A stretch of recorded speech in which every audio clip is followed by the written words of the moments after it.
Boa noite, pessoal. Vamos trabalhar. Eu vou postar esse vídeo, acredito que no blog, talvez, espero que dê certo. Se não der, na plataforma do YouTube, e aí depois eu puxo para o blog.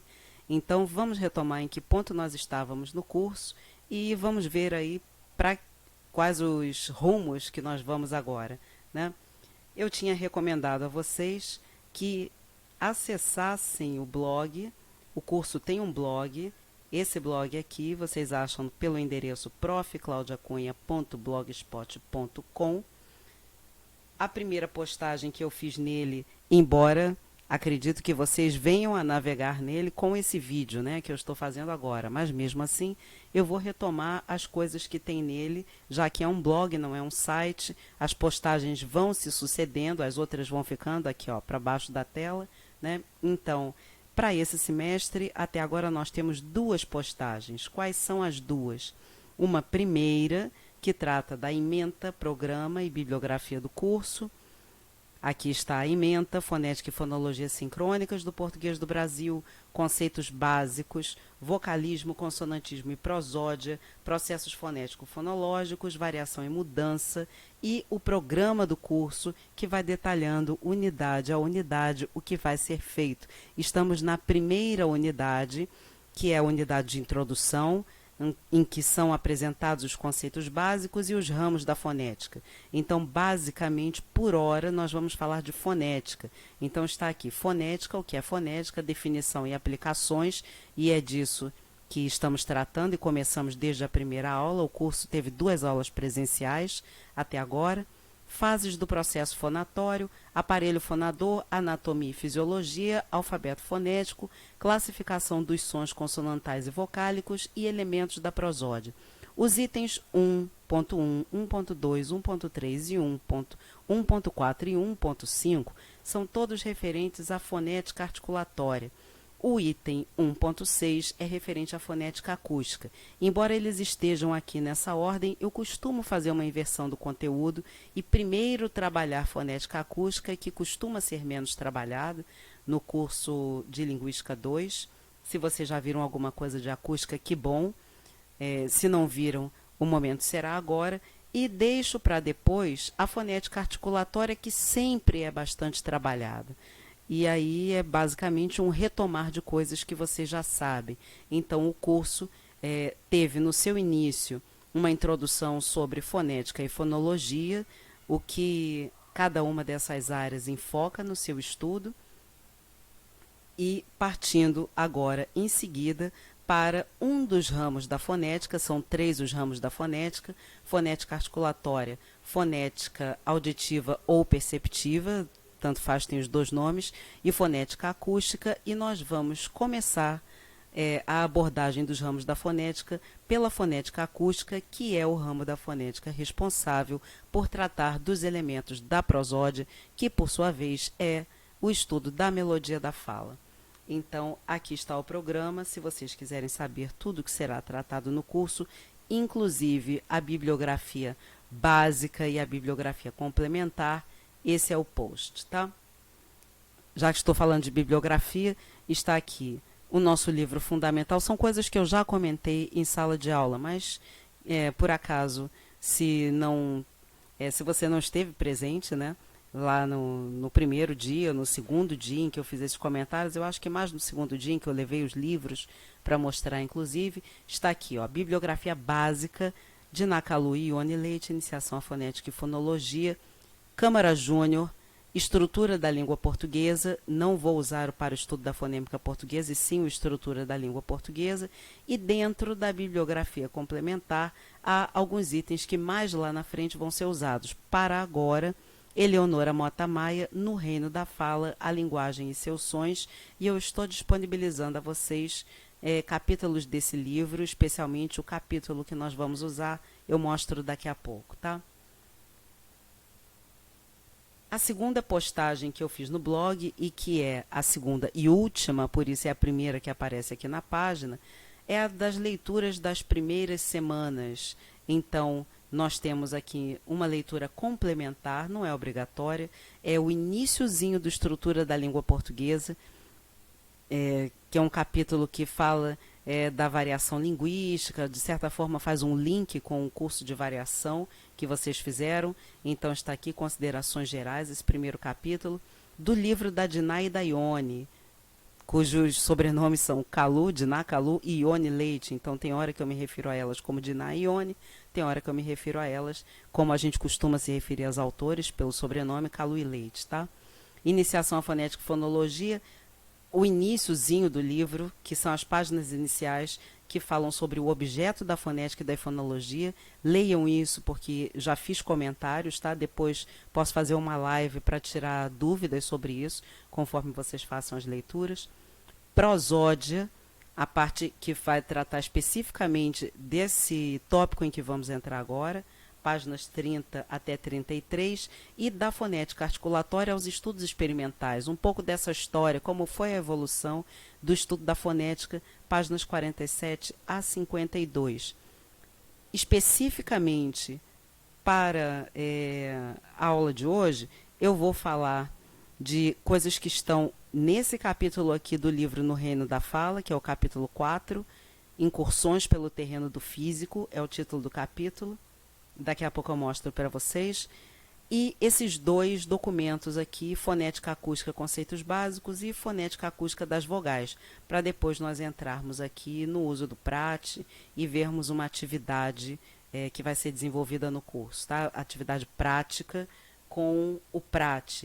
E para isso eu preciso que vocês me digam depois, pode ser via e-mail, se vocês têm um computador disponível para usar, se podem baixar o PRAT, para a gente poder fazer juntos essa atividade e depois vocês me entregarem para fins de avaliação, tá?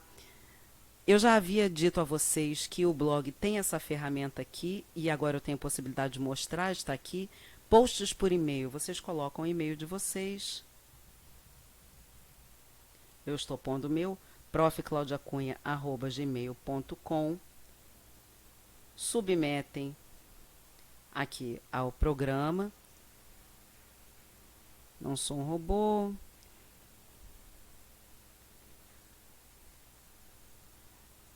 Comigo não vai dar certo porque eu já fiz a subscrição do blog, mas com vocês vai mandar um link para o seu e-mail para que vocês confirmem que receberam o link, e aí sim, a partir daí, vocês começam a receber os posts do blog diretamente no seu e-mail. Eu acho uma ferramenta bastante interessante, que adianta bem a nossa vida, já que todos os dias, mais de uma vez por dia, a gente checa os e-mails, mas caso ela não funcione, caso não dê certo, acesse o blog. Vocês têm o endereço, coloque aí nos seus favoritos e acesse, e eu também pretendo dar a vocês um calendário aí de postagens. Vamos supor que passemos desses 15 dias, né, que eu acho que é uma suposição bastante factível, que a gente passe dos 15 dias de recesso na universidade, desse recesso dado a pandemia do coronavírus, e que a gente precise ficar mais tempo trabalhando nesse regime de aulas virtuais, né? Se isso se estender durante muito mais tempo, vocês continuarão acessando o blog, e eu devo fazer um calendário. O que vai na minha mente por hora é postar assim às quartas e sextas, né?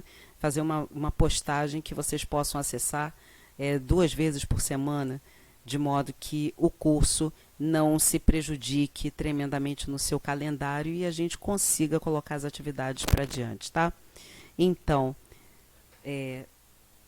as leituras básicas que eu quero comentar hoje são esse capítulo aqui do No Reino da Fala. Eu estou com ele aberto aqui em algum lugar. Vocês clicam nesse linkzinho aqui e o que vai abrir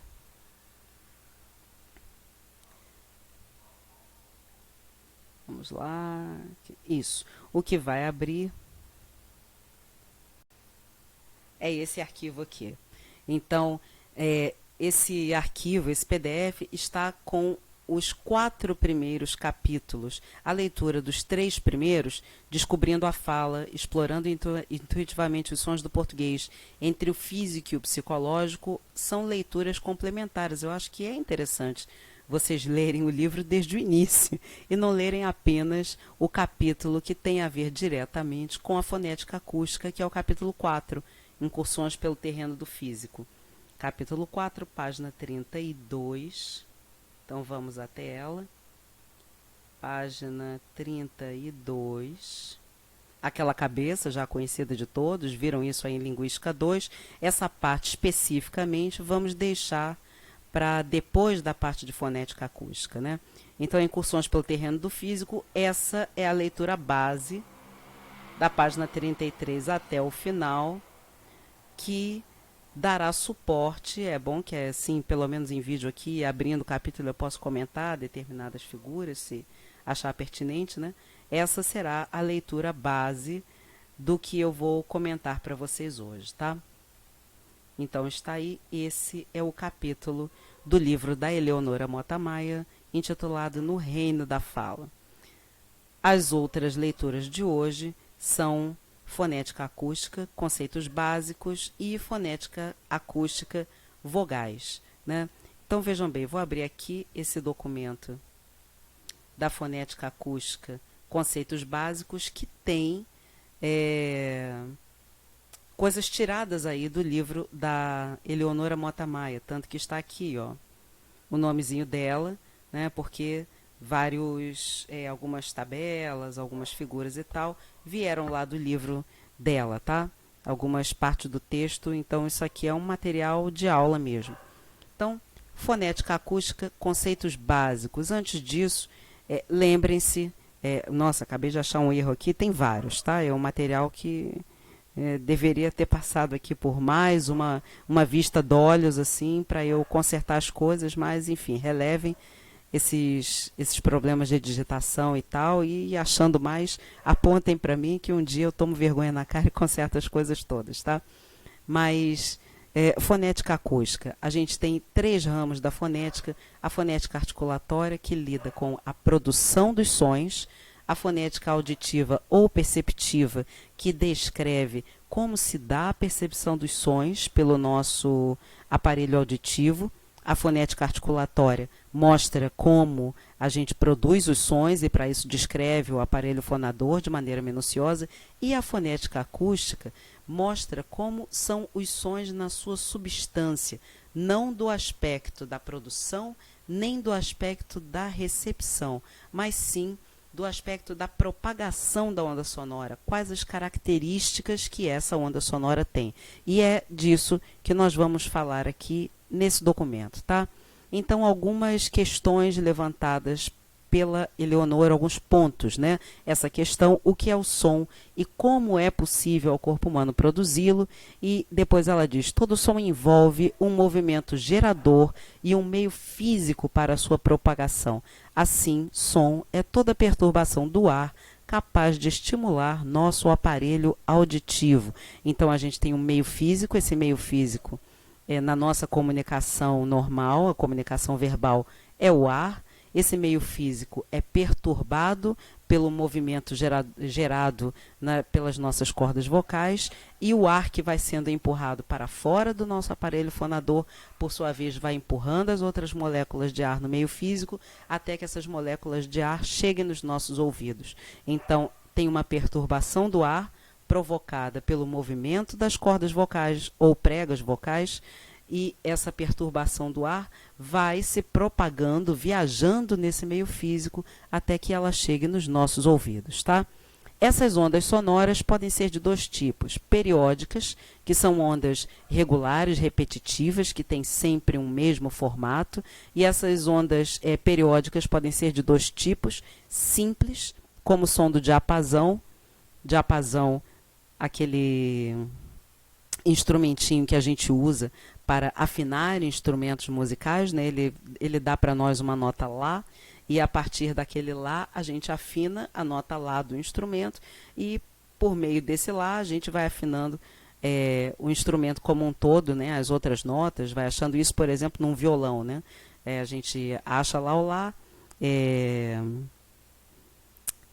faz a afinação dele, a consonância do lado instrumento com o lado diapasão e depois vai afinando as outras cordas. Estou usando o violão de exemplo, as outras cordas usando esse lá de referência, né? Então, nas ondas simples, como o som do diapasão, que emite uma onda periódica, regular, repetitiva e simples, um som com uma única onda, no qual e é simples, periódica, porque a onda aumenta e diminui sempre na mesma proporção, né? É como a gente tem figura aqui, acredito que tem uma figura. Aí eu fechei o texto da Eleonora, até abrir agora vai demorar. A gente tem figuras lá, vejam no texto da Eleonora, de onda periódica simples, né? Como as que compõem os sons melódicos e complexas, perdão, tem as simples, como o som do diapasão, e ondas complexas, como as que compõem os sons melódicos da fala, que são várias ondas periódicas, mas ondas periódicas que não são exatamente regulares e repetitivas, né? A gente tem várias ondas que se sobrepõem, formando, no final de tudo, uma onda complexa. E isso eu posso mostrar a vocês melhor depois, quando a gente for lidar com o PRAT, né, com um programa de análise acústica. Existem outros além do PRAT, mas o PRAT é um programa que vem sendo bastante usado na última década e que nos permite observar as ondas sonoras e esses elementos melódicos da fala, como é que eles se comportam no momento da fala, tá? Então, temos essas ondas periódicas de um lado e ondas aperiódicas de outro. Ondas aperiódicas são os ruídos, e dentre os ruídos se incluem as consoantes. Os padrões que compõem estas ondas não se repetem de maneira regular. Nas consoantes, há mistura de padrões periódicos e aperiódicos, padrões dos dois tipos, né?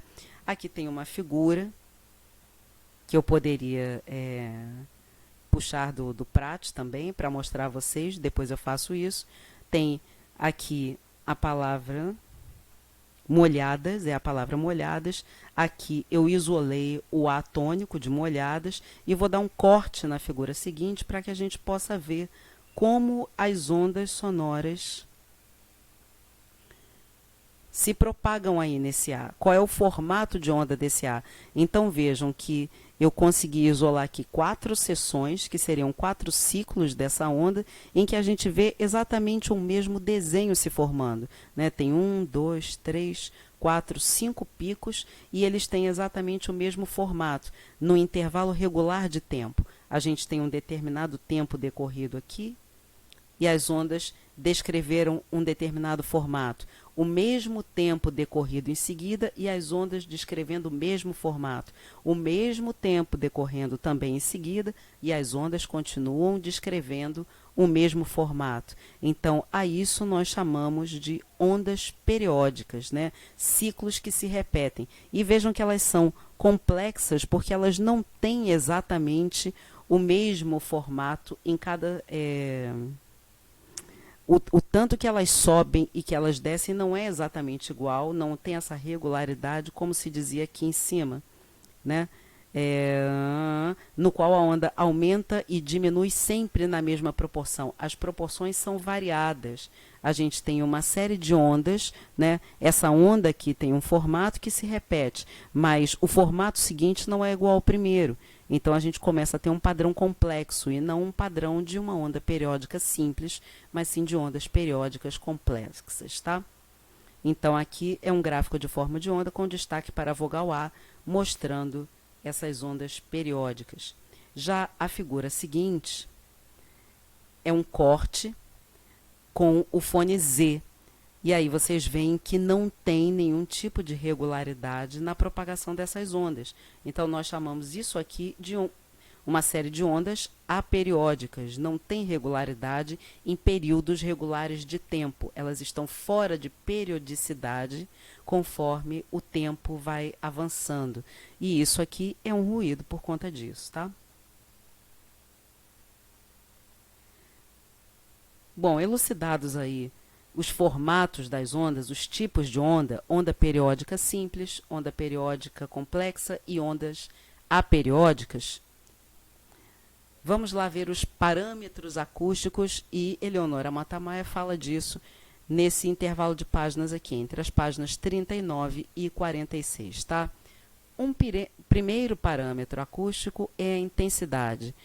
Intensidade mede-se em decibéis e é definida pela amplitude da onda sonora, ou seja, pela extensão da variação máxima de pressão.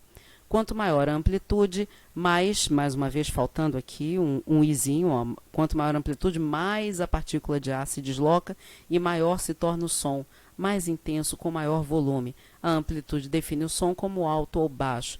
Então, o que é essa intensidade? Conforme a gente produz um som com o nosso aparelho fonador, a gente joga ar para fora do nosso corpo e esse ar pode sair com maior pressão ou com menor pressão. Se ele sai com uma grande pressão do nosso corpo, se a gente enche os pulmões e joga muito ar para fora quando está produzindo som, maior é o deslocamento das partículas de ar do meio físico e mais longe esse som consegue chegar, mais longe essa onda sonora vai. Então, consequentemente, nós dizemos que o som tem maior volume, ele é mais intenso e tem maior volume. Já se por outra, nós falamos muito baixo, jogando pouco ar para fora, nós temos um som com uma amplitude pequena. O ponto inicial e o ponto final desse som não vão ser tão distantes entre si quanto o ponto inicial e o ponto final da chegada desse som, quanto quando eu jogo muito ar para fora e falo muito alto.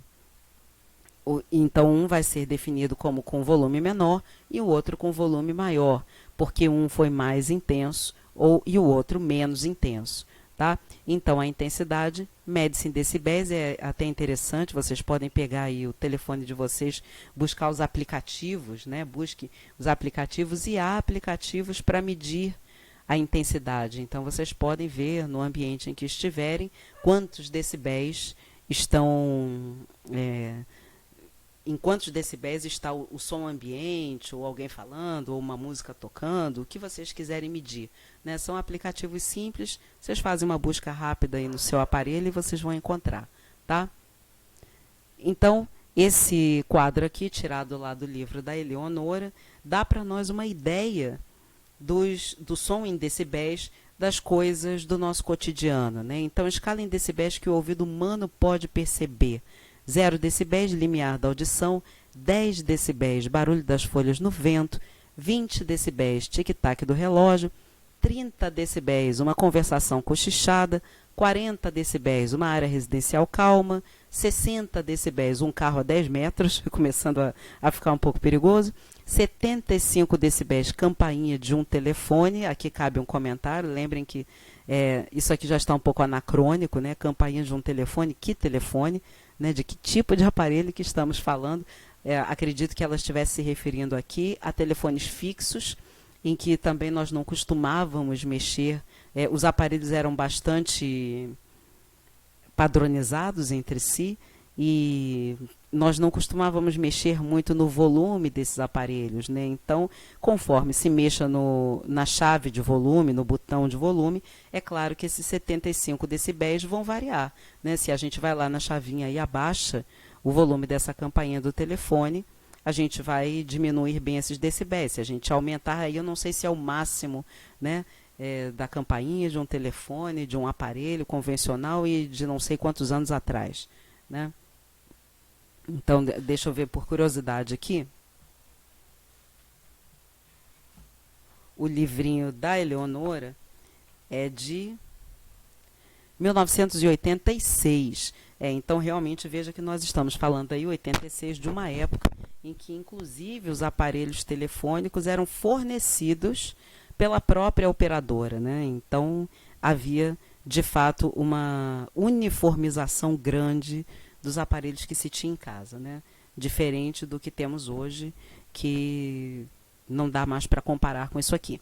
80 decibéis, música de rádio alta ou metrô, patamar considerado como máximo para o ouvido humano. A partir desse limite, o som começa a se tornar nocivo para a nossa audição e, por isso, os 80 decibéis são o patamar máximo tido para se fazer barulho até as 10 da noite, etc., passando desses 80 decibéis, inclusive, podemos sofrer algum tipo de intervenção, né, por conta dos vizinhos, que começam a ser incomodados pelo som, né? Então, cuidado aí, cuidem da sua audição, inclusive com os seus fones, para não estar expondo os seus ouvidos sempre à música muito alta, porque a audição já se perde com o tempo e a gente não precisa adiantar esse processo, né? 90 decibéis, o som de uma britadeira. Vejam como uma britadeira é apenas 10 decibéis a mais desses 80 aqui. Som de uma britadeira, 100 decibéis. A buzina de um carro ou uma orquestra no fortíssimo, 110. Uma banda de rock, 120. O limiar da dor, quando começa a se tornar insuportável a altura daquele som. E 130, acho que para nos assustar, um jato com 4 turbinas a 36 metros de distância, né? Então, esse parâmetro, intensidade, trata-se justamente do volume do som, da amplitude que esse som consegue alcançar se deslocando no meio físico, tendo consequentemente um determinado volume, e esse quadro aqui nos dá a ideia de volumes diferenciados comparados com coisas do nosso cotidiano, tá? Segundo parâmetro acústico, a frequência. A frequência é o número de repetições que a gente tem para cada ciclo da onda. Então, frequência mede-se em hertz, não só em hertz, tá? Essa é uma medida comum, mas a gente pode medir em semitons também, como se media há um tempo atrás por CPS, ou ciclos por segundo. Então, ciclos por segundo, hertz, semitons, tem algumas escalas diferentes aí para se medir a frequência, tá? Eu estou dando uma escala aqui, que é a escala que vocês vão encontrar no texto, que é a escala em hertz. Tem uma outra leitura, que é a do Plínio Barbosa, que eu recomendei a vocês, que atualiza um pouco o que a gente tem feito em termos de pesquisa, que é usar também, e principalmente para lidar com fala feminina e masculina, que tem frequências diferentes, uma outra escala, que é a escala de semitons, onde essas diferenças dos hertz aqui, para fala feminina e masculina, já não vão ser tão importantes assim, né? Então, caso haja curiosidade de vocês, a gente comenta também as coisas que estão aí no livro do Plínio Barbosa. Lembrei, deixa eu ver aqui o título do livro, que eu estou falando do livro. Prosódia, e é um livro bastante recente, saiu no ano passado, 2019, pela editora Parábola, tá? Está indicado aqui nos nossos posts, mas não tem a cópia dele para vocês lerem, tá? É um livro muito recente, então eu recomendaria a aquisição. Se vocês tiverem curiosidade, não é leitura obrigatória do curso, tá? Então, a frequência mede-se em hertz e é definida como a taxa de repetição das diferenças de pressão, isto é, a frequência com que se repete cada ciclo da onda. Um som complexo apresenta várias faixas de frequência determinadas pela forma como ressoam nas cavidades supraláríngeas, quais sejam a boca e a faringe. Então, as vogais são resultado das frequências que as formam, não é um S e sim um M, isso aqui, as quais chamamos formantes. Então, nós temos aí 2 tipos de frequência antes de falar dos formantes, né? Temos aqui frequência fundamental, vou falar dela. Aqui embaixo, todos os formantes, no entanto, têm uma relação matemática fixa, são múltiplos inteiros da frequência mais baixa, chamada de frequência fundamental. A frequência define o som como agudo ou grave. Então, o que é a frequência? As cordas vocais vibram, e conforme elas vibram, né, a cada vibração que elas fazem, elas empurram o ar.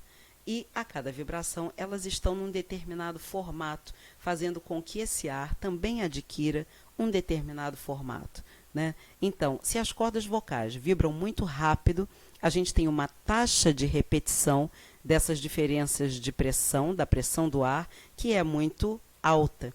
Se as cordas vocais vibram devagar, a gente tem uma taxa de repetição das diferenças de pressão baixa, né? Se elas vibram muito rápido, a gente tem um som mais agudo. Se elas vibram muito devagar, a gente tem um som mais grave. Grosso modo, é assim, tá? Então, estão aí, é a repetição. Lembrem da própria palavra frequência e o que ela significa, né? Com que frequência fazemos determinada coisa. Quantas vezes aquela coisa se repete num dado período de tempo, né? Em um segundo, quantas repetições acontecem de um determinado evento. Em milésimos, em, sei lá, 30 milésimos de segundo. Quantas repetições acontecem de um determinado evento. Então, quantas repetições dentro de um intervalo de tempo a gente tem para a vibração das cordas vocais. Quantas vezes elas fazem esse movimento, né? Isso vai determinar a frequência, tá? Antes de falar dos formantes, que eu acho interessante falar isso com o Prat, deixa eu falar da frequência fundamental, né? Essa frequência fundamental é o resultado final de todas as frequências que formam o som, e é a frequência que a gente escuta globalmente, como um todo, quando alguém fala conosco, né? Então, uma determinada voz, vocês estão escutando a minha voz agora, a minha voz tem uma frequência fundamental usual, embora eu possa falar mais grave, eu possa falar mais agudo, eu possa variar também na minha frequência, tem uma frequência, uma faixa de frequência entre tantos e tantos hertz. A gente poderia medir aqui no Prat, eu falar uma frase no Prat, só porque eu não quero ficar navegando o tempo inteiro entre um programa e outro. Vamos fazer esses experimentos depois, mas a gente pode ver, normalmente a minha voz, a sua voz, ou a voz de quem seja que a gente grave, costuma ficar entre quais frequências, né? Então, ali é a minha faixa de frequência fundamental usual, né? Agora, cada um dos sons que eu digo, cada uma das vogais, cada uma das consoantes, ela tem em si uma série de frequências que são responsáveis por formá-la. Então, a vogal A não é formada apenas dessa frequência que o nosso ouvido capta, né? Se eu digo A, você ouve uma vogal A com uma frequência fundamental baixa, né? Um som mais grave. Se eu digo A, você já ouve um som com um caráter mais agudo. Mas dentro desse A ou desse A, a gente tem uma série de frequências que se repetem, e aí são os formantes, formante 1, formante 2, formante 3, quantos formantes aquela vogal tiver, que são responsáveis por dar àquela vogal sempre o mesmo aspecto. Então, independente da voz que diga o A, independente da frequência fundamental que eu imprima nesse A, se esse A sair da minha boca mais agudo ou se esse A sair da minha boca mais grave, ele será identificado por todo e qualquer falante do português brasileiro como sendo a vogal A. E isso se dá graças a quê? Graças aos formantes F1, F2. E o que são esses formantes? São as frequências que se formam conforme esse ar que foi produzido pela vibração das cordas vocais passa por outras cavidades, cavidades que estão acima das cordas vocais, dentro do nosso aparelho fonador. Então, imaginem, quando a gente produz uma vogal a boca está num determinado formato, a boca está bastante aberta, A. Então, quando o som produzido pelas cordas vocais sobe pela laringe e chega na cavidade orofaríngea, encontra um espaço grande para a sua ressonância e essas ondas sonoras tomam o formato dessa cavidade.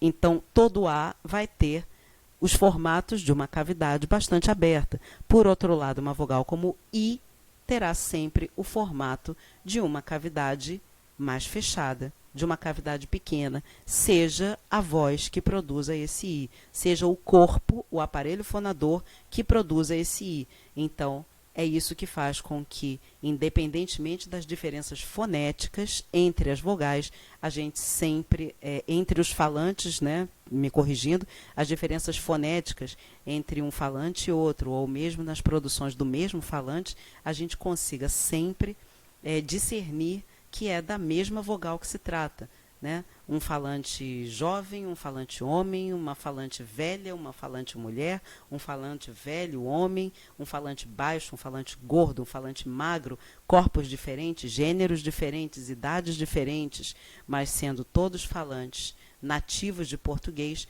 produzirão sempre um som A que todos entendam como sendo A. E isso se dá graças a quê? Aos formantes, tá? Então, o primeiro formante, F1, está relacionado à dimensão vertical. A dimensão vertical é o grau de abertura da cavidade bucal.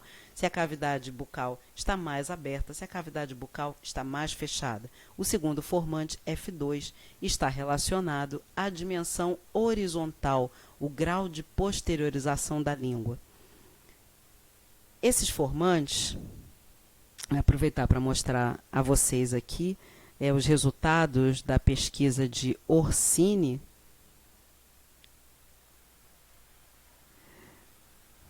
Eu vou conseguir abrir agora. Vamos lá, vou abrir aqui o blog de novo para pegar um outro documento sem ter que fechar aquele ali. Fonética acústica das vogais, né? Já que eu estou falando aqui dos formantes, aproveito e já falo disso, né? Vocês têm esse documento aqui que traz resultados da dissertação de mestrado de Mônica Orsini, professora da casa também, professora da UFRJ, cujo mestrado foi a acústica das vogais no português do Brasil, na fala feminina, em 1995, e ela mostrou para nós os parâmetros desses três formantes, F1, F2 e F3, no português brasileiro. Ou seja, nada mais, nada menos do que mostrar para a gente qual é o espaço acústico, né, que os nossos ouvidos identificam como sendo da vogal A, da vogal E, da vogal E, da vogal I, O e U, no português brasileiro, na fala feminina, tá? Então, Orsini diz assim: o ouvido humano não é capaz de identificar as frequências formânticas. Desta forma, o que se ouve são os sons definidos por uma altura melódica, um tom, e uma qualidade acústica ou timbre. O que eu tinha dito a vocês, a gente identifica que um som é agudo ou grave, e a gente identifica o timbre específico de uma vogal. Ah, isso é o A, isso é o E, isso é o I, mas a gente não consegue identificar as diversas frequências que formam o A. A gente não consegue decompor com os nossos ouvidos o A em F1, F2 e F3. A gente consegue fazer isso usando um programa como Prat, por exemplo, mas não consegue fazer isso apenas com o nosso ouvido, tá? São os três formantes que se observam são três os formantes que se observam na caracterização das vogais. F1, relacionado ao grau de abertura da cavidade bucal. Quanto mais baixa a vogal, maior o valor do primeiro formante. Vogal mais baixa é a vogal A. Logo em seguida vem E e O, as vogais médias abertas. Depois as vogais médias fechadas, E e O, e as vogais altas, I e U. Então, essa é a relação entre o grau de abertura e o valor do primeiro formante. Quanto mais baixa for a vogal, mais alto vai ser o valor do primeiro formante. F2 está relacionado ao grau de posteriorização da língua. Nas vogais posteriores são aquelas produzidas na parte posterior da cavidade bucal, U, O, com a língua mais recuada. O valor do segundo formante é mais baixo. Nas vogais anteriores, aquela em que a gente tem a ponta da língua colocada mais para frente, I, E, o valor do segundo formante é mais alto. E F3, embora não esteja presente em todas as vogais, o terceiro formante é relevante para a caracterização acústica das vogais fechadas e posteriores, citando Ladefoged, de 1967. Orsini atesta em seu corpus que, ainda que sua ocorrência não seja obrigatória, o terceiro formante ocorre em cerca de 81% das vogais. Então, essa aí é uma tabela de referência com os valores de F1 e F2 do Catford, de 1988, pertinentes de vogais que a gente encontra no português brasileiro, mas não definidas com base num corpus de fala do português brasileiro, e depois a tabela com as médias de F1 e F2 nas vogais, também fonologicamente, com papel fonológico do português brasileiro, observadas na fala feminina do Rio de Janeiro, totalizando 1.525 dados que foram analisados, tirados da fala de 6 informantes do projeto NURC, projeto de estudo da norma urbana culta, distribuídas igualmente por 3 faixas etárias. Esse foi o corpus que a Mônica analisou na dissertação de mestrado dela. Então, a gente tem aqui os valores. O valor médio que ela encontrou para F1, 360 Hz. Valor médio para F2, 2.125. Valor médio para o E do F1, 483. Valor médio de F2, 2.143. E depois ela resume esses valores aqui nesse gráfico, em que a gente vê os valores de F1 e F2 plotados ao mesmo tempo para as 7 vogais com o papel fonológico do português. Então, vejam que I tem o primeiro formante e o segundo formante com valores bastante afastados entre si. O E já tem esses 2 valores um pouco mais próximos e eles continuam se aproximando no E e no A. Depois, O tem os valores de F1 e F2 bastante próximos. O já vai ter um afastamento dos valores do primeiro formante e do segundo formante. E U tem um afastamento maior ainda. E é assim que se comportam acusticamente as 7 vogais do português. Então, vejam que um falante do português brasileiro vai identificar que uma vogal é I por ter o seu primeiro formante nessa zona de frequência e o seu segundo formante nessa zona de frequência. Aqui tem pontualmente um valor, é um ponto, né? Que a gente tem um ponto com um valor médio, ó, 360, mas não precisa estar em 360 Hz. Na verdade, isso aqui é um intervalo que tem um valor mais baixo e um valor mais alto, né? Esse intervalo é o que o nosso ouvido procura para a nossa mente identificar. É o fonema I. Esse é o valor que foneticamente, né, esse espaço acústico aqui, o valor em torno desse ponto no E, e os valores em torno desse ponto no F1 no E, e os valores em torno desse ponto no F2, são os valores que o nosso ouvido busca também para identificar que esse é o fonema E no português e não outro. Então, independente da pessoa e do momento em que ela disser a vogal I, nós sempre vamos procurar foneticamente se os valores estão dentro desse intervalo e, uma vez que estejam, a nossa mente vai dizer, trata-se do fonema I.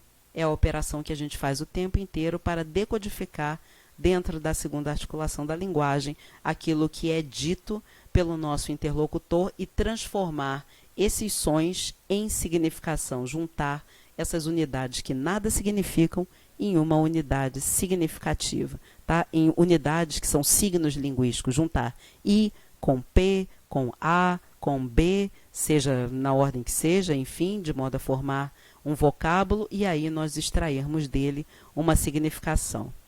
Então, voltando aqui para os conceitos básicos da frequência, falei dos formantes, então vamos falar agora aqui da frequência fundamental, que é essa frequência, essa sim, que os nossos ouvidos identificam conforme a pessoa vai falando conosco. Nós vamos identificando, ó, a voz dela é mais grave, a voz dela é mais aguda, ou ela está falando mais grave do que costuma falar normalmente, ou está falando de uma forma mais aguda do que costuma falar normalmente, e a gente tem alguns números de referência, tá? Infrassom, abaixo de 16 Hz. Qualquer coisa abaixo disso, nós não escutamos. Ultrassom, acima de 16.000 Hz. Qualquer coisa com esse valor, acima desse valor, nós não escutamos também. Está aquém e além da capacidade dos nossos tímpanos vibrarem. Os tímpanos, que são responsáveis por parte da nossa audição, né, o órgão que vai vibrar conforme as moléculas de ar chegam nele. Então, ele tem que ter a capacidade de vibrar na mesma velocidade que aqueles impulsos sonoros que está recebendo para que a gente possa ouvir e o cérebro decodificar aquilo ali como um som. Tá? Então, o infrassom é composto de uma vibração tão lenta que os tímpanos não conseguem acompanhar e o ultrassom composto de uma vibração tão rápida que os tímpanos também não conseguem acompanhar. O lado diapasão, lembram que eu tinha falado dele, mas lá acima, um instrumentinho que a gente usa para afinar instrumentos musicais, fica em 540 Hz. Já me corrigiram em outra ocasião que não se trata de 540 Hz, mas isso aqui eu tirei lá do livro da Eleonora. Vocês fazendo a leitura, confiram se é isso mesmo, se eu tirei errado, se o valor não é esse, deem um Google e depois me digam aí se confere, se o diapasão realmente, esse lado diapasão está em 540 Hz ou não, tá? Ou se eu errei aqui na digitação, mas já em outras ocasiões, alunos meus que são ligados à música disseram que o valor não era esse. Eu não olhei aqui antes, então repasso a tarefa para vocês e me contem aí, tá? Se é isso, se não é isso. E uma observação, não me contem aí como eu pretendo postar, se eu conseguir postar isso aqui diretamente no blog do curso, sem passar pelo YouTube. O blog tem campos de comentários. Eu preferiria não usar aqueles campos de comentário, porque eu não posso responder diretamente. Eu não recebo, primeiro que eu não recebo o e-mail da pessoa que está postando, né? Então, se ela me pedir alguma coisa, algum arquivo e tal, eu não posso mandar por ali. E eu preciso do e-mail da pessoa para que eu possa responder. Então, se usarem o campo de comentários do blog, coloquem o seu e-mail lá, porque aí eu tenho como responder. Tá? Agora, se vocês quiserem me mandar essa informação, eu não quero, não gosto que leiam lá as coisas que eu estou postando e tal. Então, me mande um e-mail diretamente, profclaudiacunha@gmail.com, conforme vocês já viram aí, tá? Voz masculina. A voz masculina costuma variar entre 80 e 250 Hz. É claro que isso não é uma regra, isso é uma média, né? Há vozes que podem ser mais graves que 80 Hz e alcançar vozes masculinas e alcançar valores mais altos do que 250 Hz. É apenas uma média aí de referência. E o que isso significa, né? Aliás, não é o que isso significa e por que isso acontece. As cordas vocais dos homens são cordas vocais mais espessas. Então, conforme elas são mais espessas, são mais grossas, são mais pesadas. E conforme são mais pesadas, vibram mais devagar. Um corpo mais pesado vai se deslocar de maneira mais lenta, conforme o ar passe por ele, tá? E as vozes femininas costumam variar de 130 a 300 Hz em média. Então, ficam aí esses valores de referência também. Aqui não se fala das vozes das crianças, mas as crianças, conforme têm cordas vocais mais finas e menores que as das mulheres, costumam ter as vozes mais agudas. Em segundo lugar, a voz feminina, que também pode variar. Minha voz é de contralto, por exemplo, não é uma voz muito aguda. Então, algumas vezes eu desço desses 130 Hz aqui, não é o meu valor mínimo, tá, de F0. Às vezes eu preciso fazer um ajuste mais para baixo. E conheço também vários homens que passam desses 250. Né? Então, isso aí não é um definidor. Tá? E os sons mais audíveis estão entre 1.000 e 4.000 Hz.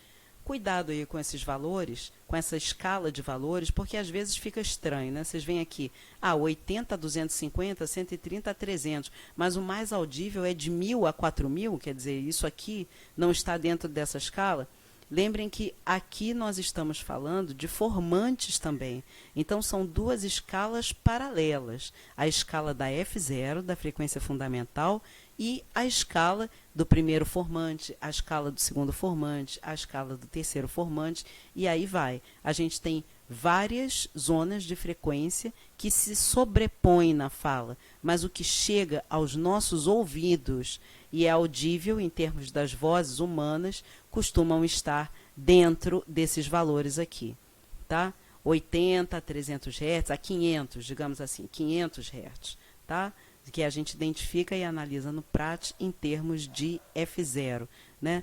Ainda sobre essa frequência, é interessante vocês pensarem como é esse movimento de propagação do som, né? Conforme ele vai passando por várias cavidades diferentes. Então, as cordas vocais vibram. Depois que as cordas vocais vibram, esse ar que já tem voz, já tem um pulso sonoro, ele se espraia para a laringe e a laringe tem um determinado formato. É um tubo, a laringe é um tubo, né? Então, as ondas sonoras ganham o formato desse tubo. Conforme essas ondas chegam numa outra cavidade, laringe, faringe, que já vai ser a junção com a cavidade bucal, chega na cavidade bucal, a gente pode alterar o formato da cavidade bucal. Quando a gente produz um A, a cavidade bucal está num formato. Quando produz um I, a cavidade bucal está em outro formato, e assim com cada uma das vogais, com cada um dos sons que a gente produz. E esse formato vai determinar o formato das ondas sonoras que estão passando por ali. E quando se chega no meio físico, a gente tem o formato das ondas sonoras produzidas na laringe somado ao formato das ondas sonoras produzidas na cavidade oral, e assim vão se sobrepondo vários formatos e se forma uma onda periódica complexa, que tem uma série de formatos porque passou por uma série de cavidades diferentes, ok? Terceiro parâmetro acústico, duração. Duração é o tempo de propagação da onda sonora. A duração de fones e sílabas costuma ser de milésimos de segundo. Então, não há muita novidade aqui, né? O que é a duração? Duração é o tempo, né? É o tempo de propagação. É o tempo que essa onda sonora ocupa no espaço, desde que ela começou até que ela termina, né? E o que há de interessante é que os sons da fala duram muito pouco, eles se propagam muito rapidamente. Então, conforme vocês mexam no Prat, vejam a duração de uma frase. Falem uma frase com sujeito, verbo, objeto, uma frase pequena, e vejam quanto tempo ela dura. É muito pouco tempo. E numa frase inteira, quantos fones tem?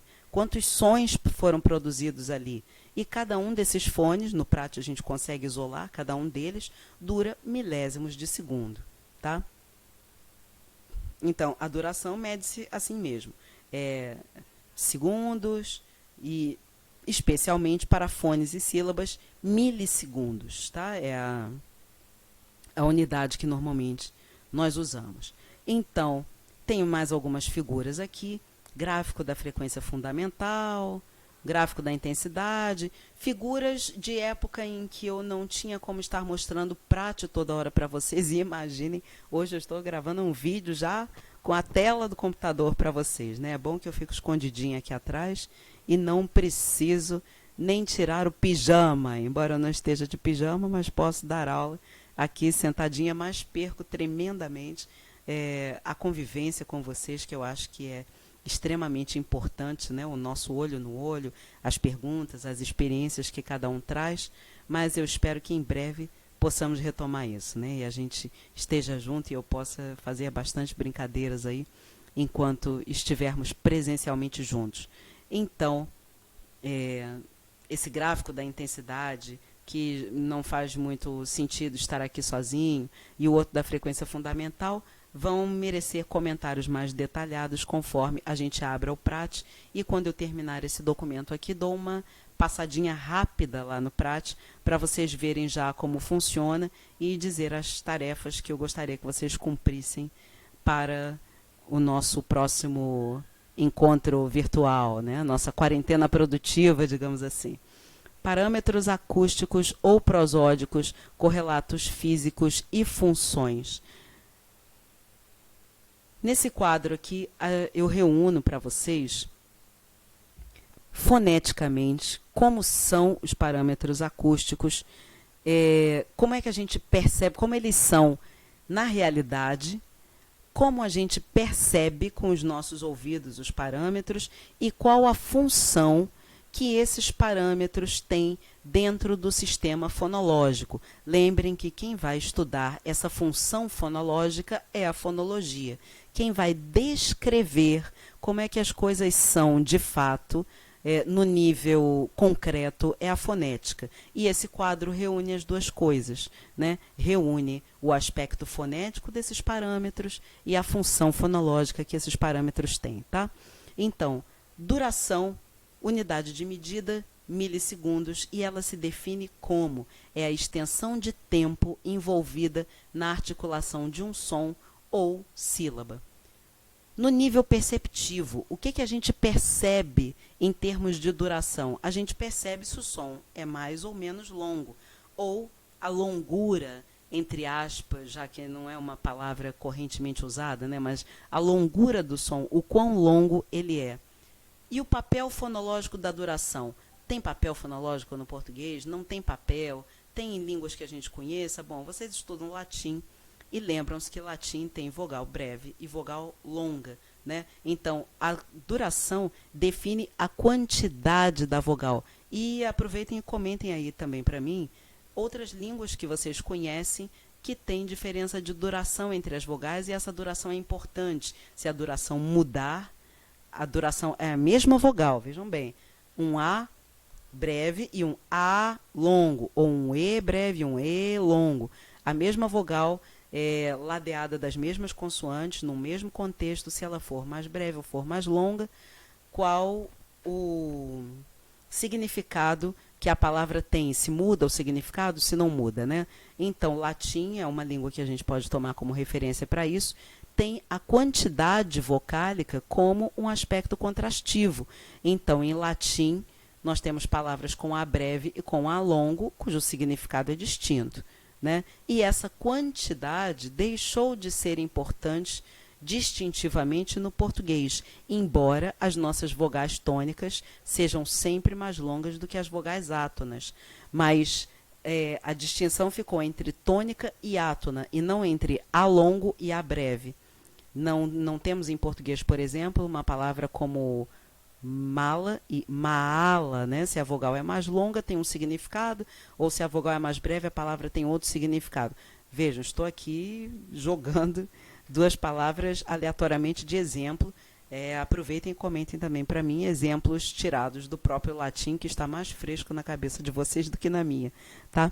Então, essa quantidade contrastiva acontece em latim e, se eu não me engano, em algumas outras línguas que eu não quero comentar porque quero deixar essa interação aí para vocês, tá? Mesmo porque eu vou me resguardar de falar bobagens aqui. Intensidade, unidade de medida, decibel, definição dela, a quantidade de energia produzida por uma onda sonora. Já comentamos isso. Correlato no nível perceptivo, o que é que os nossos ouvidos recebem e percebem da intensidade? É o volume sonoro, se o som é mais forte ou mais fraco, tá? Então, volume. Não vou falar alto ou baixo, porque isso está mais ligado com a altura melódica, que vai ser tratada um pouco mais à frente aqui, tá? Então, se o volume é mais alto, se o volume é mais baixo. Isso, em português, define o acento. Se a gente tem sílabas que trazem para si o acento, elas têm um volume sonoro mais alto. Sílabas não acentuadas trazem para si um volume sonoro mais baixo. Mas vejam, estou falando aqui de acento, não é acento gráfico, não é se tem um acento agudo na escrita em cima daquela vogal, ou se tem um acento circunflexo, ou se tem um tio. Estou falando de sílaba tônica e sílaba átona. Sílabas acentuadas são sílabas tônicas. Todas as palavras, no português, salvo os monossílabos átonos, né? Palavras que são átonas por natureza e precisam se juntar a uma palavra que tem a sua acentuação própria, todas as outras palavras, a maior parte das palavras, tem acento, tem uma sílaba tônica. Então, casa, parede, computador, né? O dor é a sílaba mais forte, casa, K é a sílaba mais forte, parede, re é a sílaba mais forte. Então, essa sílaba nós dizemos que é a sílaba acentuada. As outras sílabas, parede, pá e di, são as sílabas átonas, são as sílabas menos fortes, em que o volume sonoro é menor, são sílabas mais fracas, tá? Então, a intensidade tem, sim, um papel contrastivo em português, e a quantidade, que é ligada à duração, não tem esse papel contrastivo. O que vai acontecer em português, e vocês vão ter oportunidade de ver isso olhando palavras no Prat, é que as sílabas acentuadas, as sílabas tônicas, costumam ter o volume maior e serem mais longas também, tá? Esses dois parâmetros acústicos costumam se juntar para marcar as sílabas, identificar as sílabas tônicas em português. Frequência, vejam que aqui nesse quadro já está dividida em dois tipos, né? Então tem uma definição geral e tem o que é a frequência fundamental e o que são as frequências formânticas, né? Frequência de uma maneira geral, mede-se em ciclos por segundo, ou mais atualmente hertz, e eu diria mais atualmente, vejam, isso aqui é tirado lá da minha tese dos anos 2000, né? Mais atualmente seria 2020. Então, mais atualmente tem sido medida em semitons, tá? O que varia entre os estudos também, tá? Há estudos que têm usado semitons e há estudos que eu vejo que ainda usam hertz, talvez dependendo um pouco do objetivo, do pesquisador, mas enfim, ciclos por segundo, hertz e semitons. Então, a frequência mede-se com essas unidades, eu deveria incluir aqui semitons ST, tá? Um S e um T juntinhos faz a abreviatura dessa unidade de medida. Definição de frequência: número de ciclos completos, movimento de abrir e fechar, da vibração das cordas vocais em uma unidade de tempo. Quantas vezes as cordas vocais se abriram e fecharam e vibraram dentro de uma unidade de tempo. Tipos de frequência: frequência fundamental ou F0, mede-se em hertz, e é o componente de frequência mais baixa em uma onda sonora complexa. Lembra que falamos de F1, F2, F3? Então, o componente mais baixo é a F0, tá? Altura melódica, tom mais agudo ou mais grave é o correlato no nível perceptivo. A gente percebe o som como sendo mais agudo ou como sendo mais grave por causa da frequência fundamental. Dentro do português, qual a função fonológica que a frequência fundamental tem? Uma função contrastiva, por exemplo, no nível da frase, distinguindo perguntas de afirmativas ou assertivas, né? Se eu digo, eu vou sair hoje, eu vou sair hoje, cada um aponta para um significado, um é uma pergunta e outro é uma afirmação. Nós vamos falar mais sobre isso também mais adiante, sobre estudos, especialmente de entoação regional, ligados a afirmativas, a perguntas, como é que é a linha melódica de cada uma. Vamos descrever isso aqui com pormenores, tá? Um exemplo de uma outra língua é o chinês, que tem o tom contrastivo não no nível da frase, como no português, mas no nível do vocábulo, né? Então, shu, shu, palavras diferentes em chinês, né? Busquem aí no YouTube vídeos de aulas em chinês, dos tons do chinês, e vocês vão ver explicações muito melhores do que a minha sobre os tons básicos, né? Quais os tons básicos que tem que se saber em chinês, etc, etc. Tem aulas bastante interessantes aí. Se eu achar alguma que eu acho que é assim legal, recomendável, eu posto para vocês, tá? Mas vocês já vão estar aí na internet mesmo assistindo esse vídeo, então dá uma pausada, vai lá olhar, depois volta. É bom que aí também vocês têm como navegar na aula sem ser em tempo real, né? Diferente de quando a gente está lá na faculdade mesmo, na nossa sala de aula, em que a aula vai acontecer ali naquele horário e não dá para interromper aquele horário para cada um matar as suas curiosidades e fazer as suas pesquisas. Aqui não, vocês pausam o vídeo e vão lá no YouTube procurar o vídeo da aula do chinês, tá? E os comentários, sim, aí que nós perdemos a interatividade do tempo real. Os comentários acabam tendo que ser comentários postados para ser respondidos depois. Então, essa interlocução, né, a velocidade em que nós escutamos as coisas e respondemos as coisas, acaba se perdendo. Por outro lado, vocês ganham na possibilidade de pausar a aula, ouvir de novo, navegar e tal, e ainda descobrir aí quantas bobagens eu disse e poder comentar todas elas, tá? Espero ansiosamente esses comentários. Frequências secundárias ou formânticas, também mede-se em hertz, e são as demais frequências encontradas nos sons complexos. Cada feixe de frequências constitui um formante. Então, nós temos uma nota aqui para esclarecer a distinção entre a F0 e as frequências formânticas. Cabe acrescentar que um som complexo, um som musical formado de ondas periódicas, como por exemplo as vogais, são sons musicais, são sons melódicos, também vamos falar disso mais adiante, tá? É a soma de várias frequências. A F0 é a frequência mais básica, é a frequência básica, a mais baixa, a qual se irão somar as frequências secundárias, identificadas como as frequências formânticas ou formantes. A descrição das vogais é fornecida por 3 formantes principais. O primeiro formante é o mais baixo, seguido pelo segundo e pelo terceiro, cada vez mais altos. Outros formantes são menos significativos para, tem um R sobrando aqui, a análise linguística. Estou citando o dicionário do David Crystal, que é um dicionário de linguística e fonética, tá? Então, qualidade é...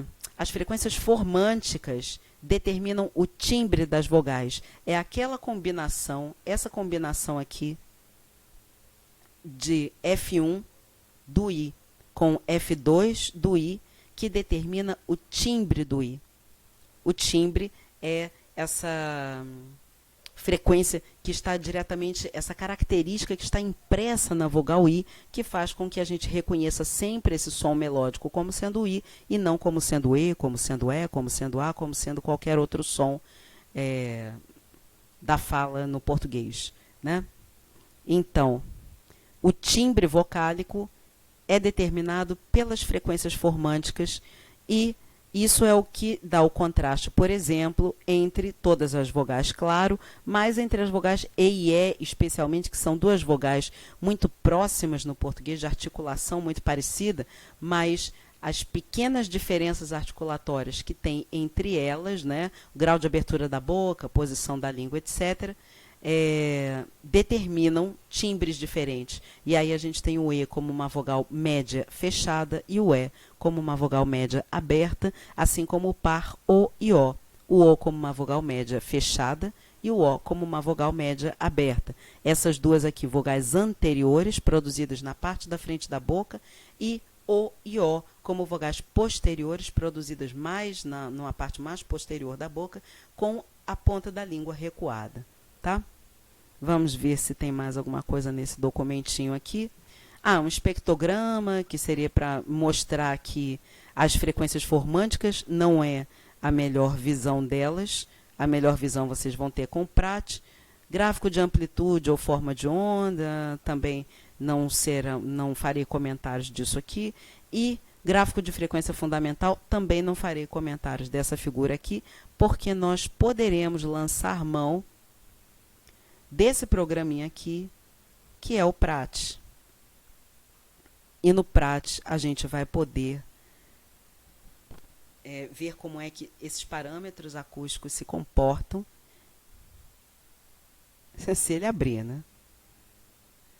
Considerem aí que o computador é bastante lento, mas era o computador possível para fazer esse vídeo. Se ele não quiser abrir agora, ele vai ter que abrir em outro momento. Eu já deixo ele aberto em outro momento, para que a gente possa trabalhar. Tá abertinho aqui, ó. Ele não quis, já estava aberto então. O PRAT, colocar ele aqui numa tela inteira. O PRAT, na verdade, eu vou fechar ele, tá? Para abrir de novo, para poder fazer esse comentário. Ok. Quando a gente abre o PRAT, abrem-se essas duas telas aqui. Tem essa que permite a gente fazer figuras e depois exportar essas figuras para um editor de texto ou para onde a gente quiser. Achei que a minha bateria... tá bem aqui ainda, tá na energia. O PRAT tem essa tela aqui para a gente exportar as imagens que vão ser produzidas aqui na análise. Então, normalmente para dar aula, como eu não quero produzir essas figuras, nem exportar para nenhum editor de texto, eu fecho essa janela e trabalho unicamente com essa aqui, tá? Então, o menu básico do PRAT é o Open. Você pode escolher um arquivo de som que você já tenha gravado no seu computador para abrir. E você pode gravar um arquivo de som novo, tá? Não sei, vou tentar aqui, vou ver... tem a entrada de som aí, estão vendo? Conforme eu vou falando, vai se mexendo a barrinha. E aí a gente vê que tem uma entrada de som acontecendo. Então, conforme o microfone está aqui, eu já consigo gravar alguma coisa para vocês. Então, peraí. Vamos gravar qualquer coisa. Vou gravar as 7 vogais do português, tá? A, E, I, O, U. Stop. Save to list. Aí eu salvo isso aí para listagem de arquivos. Posso salvar e fechar, ou então salvar e depois fechar. Salvo e fecho, tá? Aí vejam que veio aqui um som, um arquivo de som sem título, e eu pego esse arquivo de som e peço para ver e editar. Então está lá o arquivo de som. Vocês vejam que tem uma linhazinha fininha por trás, que corresponde ao silêncio. Se eu toco aqui, não tem som nenhum. E tem essas perturbações do ar, que são justamente os lugares onde eu produzi o som, né? Então, posso tocar o arquivo inteiro. A, E, I, O, U. E posso fazer a seleção aqui com o mouse de um único arquivo para tocar. Essa seleção durou 0,513 segundos. Então, aqui embaixo, eu tenho a duração do que está selecionado na tela, 2,14 segundos, a duração total do que está visível e a duração total, aqui no caso também, do arquivo, né? Por quê? Pode ter arquivos que sejam maiores do que o Prati consegue mostrar. Então, se for um arquivo, sei lá, de 10 minutos de fala, o Prati não vai mostrar na tela esses 10 minutos de fala. Então, esses números aqui vão ser diferentes. O que vai ficar visível na tela é um número X, que eu não sei até quanto que ele suporta para mostrar, e aqui as seleções que a gente fizer. Então, antes dessa seleção tem 3, tantos segundos, na seleção 2, tantos segundos e após a seleção 2,7 segundos, tá? É o que o Prati mostra para a gente. Então, eu posso fazer a seleção, vou fazer a seleção aqui no A. Vejam, antes disso, aqui é silêncio. Selecionei e toquei. Nada, tá? Aqui o que aconteceu? Do silêncio, eu produzi som por meio da vibração das minhas cordas vocais e tenho uma entrada sonora. Posso pedir aqui por meio da seleção para mostrar essa parte selecionada na tela. Ó, eu tenho uma perturbação do ar que está registrada o tempo inteiro por essas ondas que vêm para cima e para baixo, de uma maneira simétrica. Tá? E isso vai sendo mostrado no Prati. Então, isso aqui são as ondas que estão compondo a vogal A. Essa aqui é a forma de onda, a amplitude, né? Uma vez que o som foi produzido, quão longe ele foi. Vejam que quanto mais para o meio da vogal eu venho, maior a amplitude fica. Quanto mais no iniciozinho, menor a amplitude, e no fim, menor ainda a amplitude. Lembram que a amplitude é derivada da intensidade? Então, a intensidade aqui foi mediana, depois ela chega no seu máximo e depois ela vai indo para o seu mínimo até que esse som deixe de ser produzido. Esse gráfico da forma de onda serve também para a gente ver a amplitude, tá? Serve para a gente medir duração. Quando a gente começa a ver que tem um movimento diferente do silêncio e até onde a gente acha que esse movimento ainda existe é a duração do som. Eu tenho dúvida aqui, a gente vai testando, seleciona um pedacinho. Ó, aqui parece já que não tem mais nada. Aí a gente pode se guiar pela linha da F0, também aqui embaixo, mas enfim. Esse é o gráfico da forma de onda, tá? E eu venho aqui, intensidade, peço para me mostrar a intensidade. Essa linhazinha amarela que apareceu aqui está me dando o contorno desse som aqui. Vejam que a linha amarela se sobrepõe a essas variações aqui da forma de onda. Então, a linha da intensidade nada mais é do que um contorno, como se eu viesse aqui com uma caneta e passasse uma linha unindo esses pontos, né? é o que essa linha da intensidade me mostra. Então, conforme eu coloco o cursor nessa linha, eu vejo aqui, mas é muito clarinho, né? Porque vem numa cor que não é muito contrastante. Mas vejo, vou tirar o espectrograma de trás, que vai ficar melhor. Ah, veio para cá, ó. 77,76 decibéis nesse ponto aqui. O ponto onde a intensidade é maior, será que é ali ou é aqui? Acho que é mais para cá, ó. 77,02 decibéis, 77,62 decibéis, eu acho que estamos indo para o pico da intensidade, né? O momento em que eu jogo mais ar para fora quando produzo esse som. Aqui a intensidade vai decrescendo e aqui a intensidade está aumentando e eu vou sempre vendo na escala em decibéis que aparecer aí nas margens desse gráfico, né? Dessa figura. Então, uma vez que já vimos a intensidade, eu vou tirar, tá?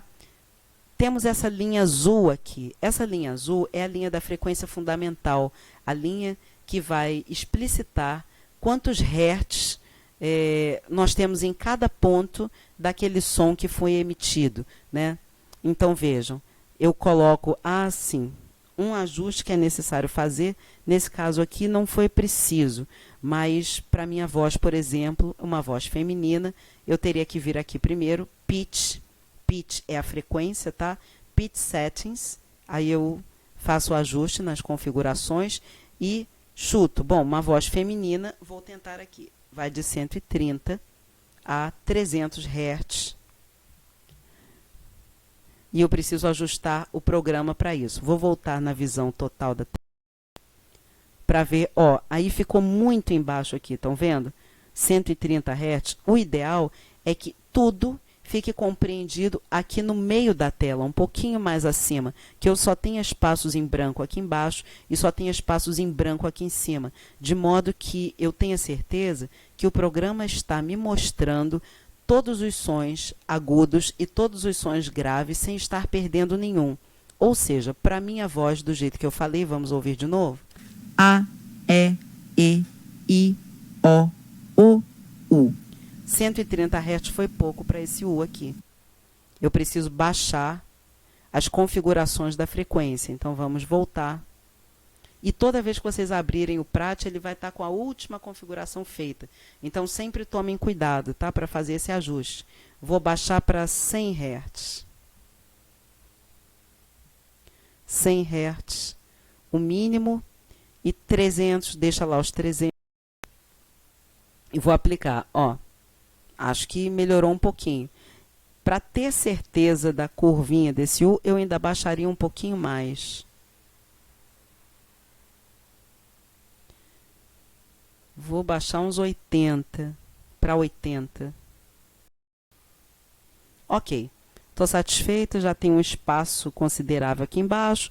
Está resguardado o espaço aqui de cima. O espaço acústico em que os sons estão compreendidos, eu acho que é um espaço razoável, né? Então, faço aqui... Não preciso fazer uma seleção, né? Vejam só. A F0 vai me dizer o quão agudo e o quão grave o som é, né? Se eu coloco aqui o cursor, tenho aqui, ó, 196,2 Hz. Nesse ponto aqui, mas vejam que os Hz variam o tempo inteiro na minha emissão. Embora eu tenha feito um som, tenha produzido um som, dá uma seleção aqui, de 0,27 segundos, a F0 variou o tempo inteiro. Se eu puser o cursor aqui, 191,2 Hz. Se eu puser do lado, 192. Se eu puser do lado, 193. E mais ao lado, 193,6. Aqui no final, 202. Então, vejam que a F0, embora o som seja muito rápido, muito breve, não se mantém igual o tempo inteiro. A gente varia essa linha de F0. E, de certa forma, como eu estava fazendo uma lista, foi como se eu dissesse assim, bananas, laranjas, maçãs, quiabos, batatas, espinafre e couve. Tudo que eu comprei na feira. Vejam que aqui a F0 subiu e aqui desceu tremendamente. Ou seja, embora sejam 7 elementos que não tenham conexão entre si, eu apenas queria falar os 7 elementos, eu dei a eles a entoação de uma frase assertiva no português, né? E de uma lista de coisas, né? Eu dei assim, ó. A, E, I, O, U. Subi no O e desci no U, né? O que indica que vai terminar, né? Escutem só até aqui. A, E, I, O. Ou seja, a gente já sabe que o próximo elemento é o último, porque a gente só sobe no penúltimo, não sobe antes. A, E, I, O. Até aqui a lista pode continuar indefinidamente. Mas aqui, A, E, I, O. eu anuncio que a lista vai terminar. E aqui, U. eu ratifico que a lista terminou, né? Com a frequência mais baixa. Então, são observações desse tipo que a frequência fundamental nos permitem. Vejam que aí já estamos na estruturação fonológica da língua, né? Como é que a gente usa as variações melódicas de grave e agudo para se comunicar, né? Ao invés de eu ter que dizer, olha, a minha lista de elementos é A em primeiro lugar, E em segundo lugar, E em terceiro lugar, I em quarto lugar, O em quinto lugar, O em sexto lugar, U em último lugar. Ao invés de eu falar assim, eu dou essa informação usando a melodia da fala. Qual é a localização, né, dos elementos nessa lista? É assim, tem esses elementos, 4, agora eu vou falar o penúltimo e agora eu disse o último, né? Eu dou todas essas informações apenas com a melodia da fala. Então, assim se observam, faltam os formantes, né? Tenho aí as vogais e eu posso pedir para mostrar os formantes. Olha que coisa bonita, né? Tenho aqui o formante mais baixo, F1, segundo formante, F2, depois F3, F4, tem vários formantes, mas, segundo nos disse Orsini, F1 e F2 são os fundamentais para caracterizar as vogais dentro do português, né? Então, se eu der um zoom, vou dar um zoom aqui em 3 vogais. A gente pode comparar os valores de F1 e F2 no A. Valores de F1 e F2 na vogal E. Valores de F1 e F2 na vogal E. Aí, vejam como de E para E já houve uma diferença, ó. F1 está aí, vou colocar bem no meio, tá? Já que eu não estou fazendo aqui a média. Embora eu ache que possa pedir, mas enfim, daqui a pouco eu tento.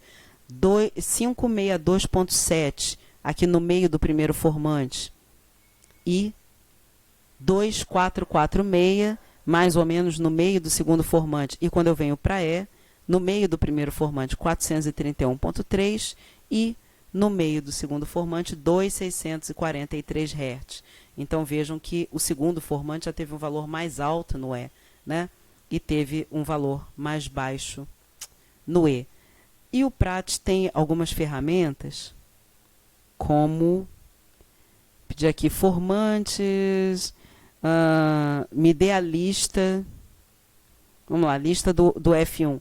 Ele vai te dar um valor médio do F1. Né? Então, a gente pode pedir, sem ir lá manualmente, fazer a medição desse valor, mas, enfim, são ferramentas que existem. Assim como tem várias outras ferramentas para a gente observar também. Então, o que eu peço a vocês é que façam as suas gravações, venham aqui, New, baixa o Prat, vocês vão conseguir gravar com o próprio microfone do computador, ou então eu estou usando um microfone, acoplei um microfone aqui para ter um som um pouco melhor, para dar essa aula a vocês, mas façam as suas experimentações, né, para ver o tipo de aparelho que vocês têm e como é que fica o seu som. Botou para gravar, acabou de gravar, stop, save to list, e aí você já tem o som colocado lá para vocês poderem fazer audição, mexer e observar. Então, o que eu gostaria que vocês fizessem é baixar o Prat, fazer uma gravação para vocês sentirem aí como é que são os parâmetros acústicos, né? E para baixar o Prat, como é que baixa o Prat? Vou sair do Prat, ok. Ah, uma coisa, quando você dá ok aqui, você perde isso tudo, tá? Não, as coisas não ficam guardadas lá, não. Então, se não salvou o arquivo com um nome específico e tal, tem que vir no save aqui. Salvar aquele arquivo e guardar em algum lugar. Ah, não salvei em lugar nenhum, perdeu, acabou, fechou o Prat, o arquivo se foi, tá? Então, para baixar esse arquivo, é aquela operação simples. Dá lá um Google, Prat é o nome do programa. Eu baixei essa versão aqui, acabei de baixar. Esse computador não tinha Prat, baixei o Prat para ele, tá? Abre lá e baixa o seu Prat, que vai demorar uma vida aqui, porque o computador é lento, mas foi o que melhor se adequou à tarefa de gravar o vídeo para vocês, para essa aula, tá? E aí, na próxima aula, abriu, enfim, está lá, vocês baixam, ele é simples, no que vem o arquivo zipado, descomprimiu o arquivo, você já tem o Prat pronto para usar, tá bom? E em termos de ferramentas, tem outras coisas para fazer também, mas eu gostaria que vocês fizessem isso primeiro. E uma coisa que eu preciso saber, porque vai haver exercícios para vocês usarem o Prat, é se vocês têm um computador para poder usar, né?